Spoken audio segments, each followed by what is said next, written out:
Hello everyone, welcome to my YouTube channel Himanshu classes. दोस्तों, आपका एक बार फिर से मेरे चैनल हिमांशु क्लासेस में स्वागत है।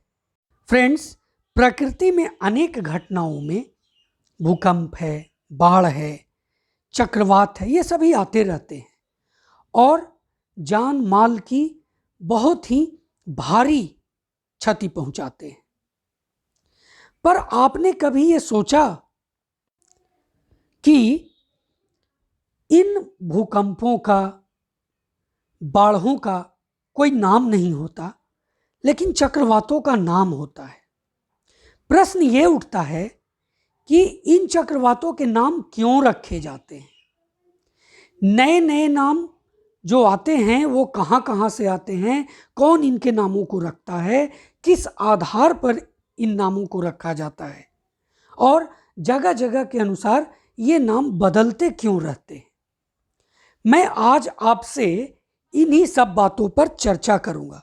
साथ ही आपसे अभी जो तत्काल समय में जो चक्रवात जो भारी नुकसान पहुंचा रहा है, यास, इसके बारे में भी चर्चा करूंगा। फ्रेंड्स, आप इस वीडियो को अंत तक जरूर देखिएगा, आपको बहुत ही महत्वपूर्ण जानकारी मिलने वाली है। अगर आप मेरे चैनल पर नए हैं तो मेरे चैनल को सब्सक्राइब करें और बेल आइकन को जरूर दबा दें ताकि आने वाला भी वीडियो सबसे पहले आपको मिल सके। फ्रेंड्स, वीडियो को लाइक और शेयर करना बिल्कुल भी ना भूलें और वीडियो देखने के बाद कमेंट जरूर करें। फ्रेंड्स, जिन मुद्दों पर मैं आपसे आज बात करने जा रहा हूं वह है साइक्लोन क्या है, विश्व में साइक्लोन के नाम कैसे रखे जाते हैं, हिंद महासागर क्षेत्र में साइक्लोन को एक निश्चित नाम क्यों दिया जाता है और यास साइक्लोन कितना खतरनाक है। सबसे पहले बात करते हैं कि साइक्लोन क्या है। देखिए, गर्म हवाएं और ठंडी हवाएं विपरीत दिशा से आती हैं और एक दूसरे से मिलती हैं तो एक चक्र शुरू होता है, यानी गोलाकार हवा का निर्माण होता है और इसी को क्या कहते हैं? साइक्लोन कहते हैं। इस गोलाकार हवा के बीच में कम दबाव और बाहर की तरफ उच्च दबाव होता है।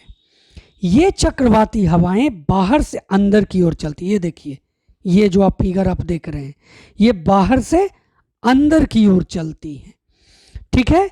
और बाहर से अंदर की ओर आने वाली चक्रवाती हवाओं का ये केंद्र होता है। ये वाला जो आप देख रहे हैं, ये केंद्र होता है और ये दोस्तों बहुत ही ज़्यादा विनाशकारी होता है। इस फिगर में आप देख रहे हैं तो ये देखिए, ये चक्रवाती तूफान है और ये विभीषिकाएं बहुत ही खतरनाक होती है, जान माल की बहुत ही ज़बरदस्त तरीके से क्षति पहुंचाती है। फ्रेंड्स, भूकंप भी नुकसान पहुंचाता है, बाढ़ भी बहुत ज़्यादा क्षति पहुंचाती है, लेकिन विश्व में साइक्लोन के नाम कैसे रखे जाते हैं, ये प्रश्न सामने आता है। तो देखिए, एक समझौते के तहत रखे जाते हैं। एक समझौता होता है, उसी के आधार पर इसका नाम रखा जाता है। इस पहल की शुरुआत अटलांटिक क्षेत्र में 1953 में एक संधि के माध्यम से हुई थी। अटलांटिक क्षेत्र में जो हरिकेन और चक्रवात का नाम देने की परंपरा की जो शुरुआत हुई वो 1953 से जारी है, जो मियामी स्थित राष्ट्रीय हरिकेन सेंटर की पहल पर शुरू की गई थी। देखिए, इस मामले में एक बहुत ही दिलचस्प मुद्दा है। क्या है? 1953 तक ऑस्ट्रेलिया में चक्रवातों के नाम वहाँ के भ्रष्ट नेताओं के नाम पर रखा जाता था और अमेरिका में महिलाओं के नाम पर, जैसे कैटरीना, आपके यहाँ के कैटरीना कैफ नहीं है ना, तो कैटरीना, इरमा इत्यादि पर इसका नाम रखा जाता था। पर 1979 के बाद से इसका नाम एक मेल के नाम पर और फिर एक फीमेल के नाम पर रखा जाता है। यानी पहले एक मेल का नाम हो जाएगा, उसके बाद एक फीमेल का नाम। अब देखिए, उत्तर पश्चिम जो प्रशांत क्षेत्र है उसमें ज्यादातर नाम फूलों, जानवरों, पक्षियों, पेड़ों, खाद्य पदार्थों के नाम पर रखे जाते हैं। ये तो बहुत सुंदर बात है। इतना ज़्यादा विविष्का वाला चीज को इतने सुंदर सुंदर चीज़ों के नाम पर रखा जाए तो कहीं ना कहीं एक पॉजिटिविटी दर्शाती है इससे लड़ने की। फ्रेंड्स, ध्यान दीजिए, बीच में वीडियो मत छोड़िएगा, स्किप मत कीजिएगा, क्योंकि एक एक पॉइंट बहुत ही महत्वपूर्ण है अगर आप साइक्लोन के बारे में जानना चाहते हैं। साइक्लोन का एक निश्चित नाम क्यों दिया जाता है, ये प्रश्न अब आता है। देखिए, इसलिए दिया जाता है ताकि मौसम विभाग सामान्य जनता को एक जानकारी दे सके कि साइक्लोन किस दिशा में आगे बढ़ रहा है। यदि किसी चक्रवात की रफ्तार 34 नॉटिकल मील प्रति घंटा से ज्यादा होता है तो उसको कोई विशेष नाम देना जरूरी हो जाता है। गति कितनी है और किस दिशा में सुरक्षित स्थानों पर जाना चाहिए, इसकी जानकारी दी जाती है मौसम विभाग के द्वारा। नाम ना देने पर क्या होगा? तो दोस्तों, नाम अगर ना दिया जाए तो आम जनता यह नहीं जान पाएगी कि कौन से चक्रवात के लिए भविष्यवाणी और चेतावनी जारी की गई है। ऐसी स्थिति में ज़्यादा नुकसान हो सकता है।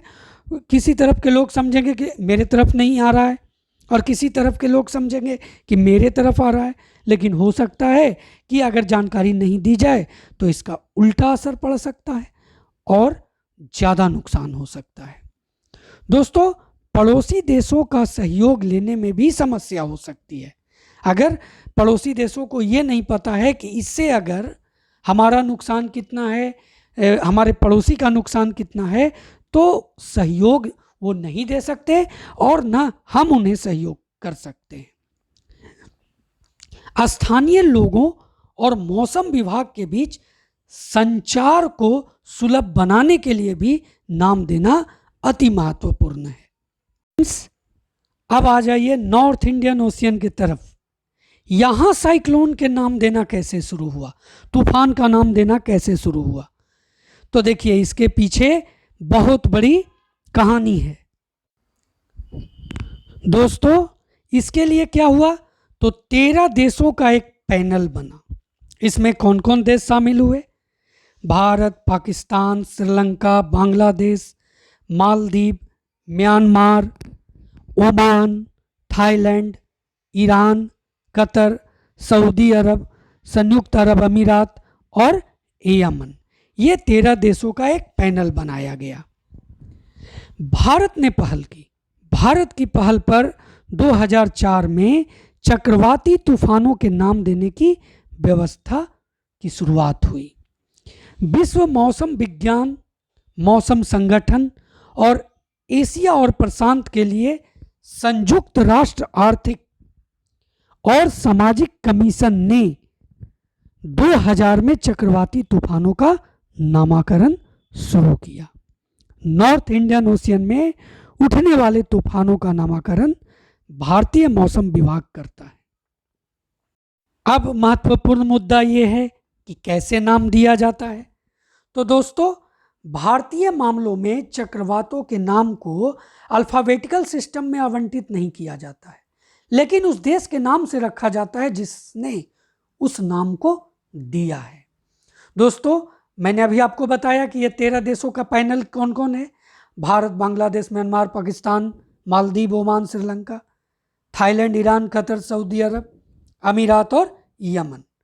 दोस्तों, इंग्लिश अल्फ़ाबेट के अनुसार सदस्य देशों के नाम के पहले अक्षर के अनुसार उसका क्रम तय किया जाता है। जैसे मान लीजिए कि सबसे पहले बांग्लादेश जो नाम देगा वो चक्रवात का नाम हो जाएगा, उसके बाद भारत, फिर मालदीव, उसके बाद म्यांमार का नाम आता है। इसी तरह से अल्फ़ाबेटिकली जो देशों का नाम आता है उसके आधार पर उनके सुझाए नामों को चक्रवात का नाम रख दिया जाता है। देखिए 2020 में इन तूफानों का नाम देने की नई सूची जारी की गई थी, जिसमें 13 देशों ने 13 नाम सुझाए हैं और इस तरह से 13 गुना 13 169 नाम तय हो चुके हैं। दोस्तों नाम कोई ऐसी नहीं दे देगा, बड़ा ध्यान रखा जाता है। तो देखिए क्या रखा जाता है, तो लिंग, धर्म, संस्कृति और राजनीतिक रूप से तटस्थ हो ऐसा नाम हो, ठीक है, और किसी की भावना भी आहत ना हो। ये नाम छोटे और आसानी से पुकारा जा सके, मतलब छोटा हो और बहुत सिंपल तरीके से इसे पुकारा जा सके। ये अधिकतम 8 अक्षरों के हो सकते हैं, लेकिन कई बार ये दूसरे भाषा के होने के कारण ये अजीब लगते हैं और मन में कौतूहल पैदा करता है। बात करेंगे दोस्तों आगे क्या नाम होगा। अभी तो यास, इसके बाद क्या?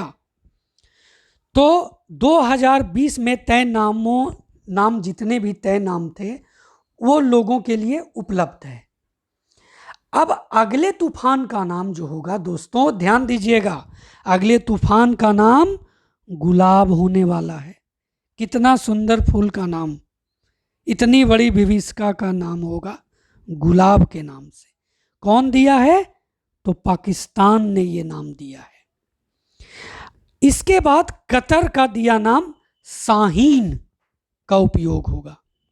देखिए दोस्तों 2020 में जो सूची सौंपी गई, उसके बाद जैसे ही ये सूची खत्म होने लगेगी एक नई सूची तैयार कर ली जाएगी, ठीक है, क्योंकि एक सूची खत्म होने के बाद दूसरी सूची तैयार कर ली जाती है। तो अब वर्तमान समय में उठे तूफान जो बंगाल की खाड़ी से उठा है, यास साइक्लोन, यास चक्रवात तूफान, इसके बारे में अब बात करते हैं। देखिए बंगाल की खाड़ी में जो यह उठा तूफान है, इसको यह नाम कैसे मिला, सबसे पहले इस पर बात करेंगे। तो देखिए यह ओमान देश से मिला। अभी मैंने बताया ना कि अगला तूफान का नाम गुलाब होने वाला है और उसको कौन नाम दिया है? पाकिस्तान। तो पी से पहले क्या होता है? ओ होता है। तो ये नाम किसने दिया? ओमान ने। 13 देशों का यह क्या है? पैनल है। देखिए जो यास का अर्थ होता है दोस्तों, अभी मैंने आपको बताया था ना कि दूसरी भाषाओं के नाम मन में कौतूहल पैदा करते हैं। तो यास का पारसी भाषा का ये शब्द है और इसका जो अर्थ होता है वो है जूही का फूल। देखिए कितना सुंदर फूल के नाम से ये यास नाम पड़ा है, ओमान ने दिया है। यास जो तूफान है उड़ीसा और पश्चिम बंगाल के पारादीप और सागर द्वीपों के पास आया है और बहुत ज़्यादा जान माल की क्षति कर रहा है। हमारे देश के बहुत से राज्य, या वो पश्चिम बंगाल हो, उड़ीसा हो, बिहार हो, झारखंड हो, ये अपना उग्र रूप दिखा रहा है। दोस्तों इस उग्र रूप से हमें बेहद बच करके रहने की आवश्यकता है। जय हिंद।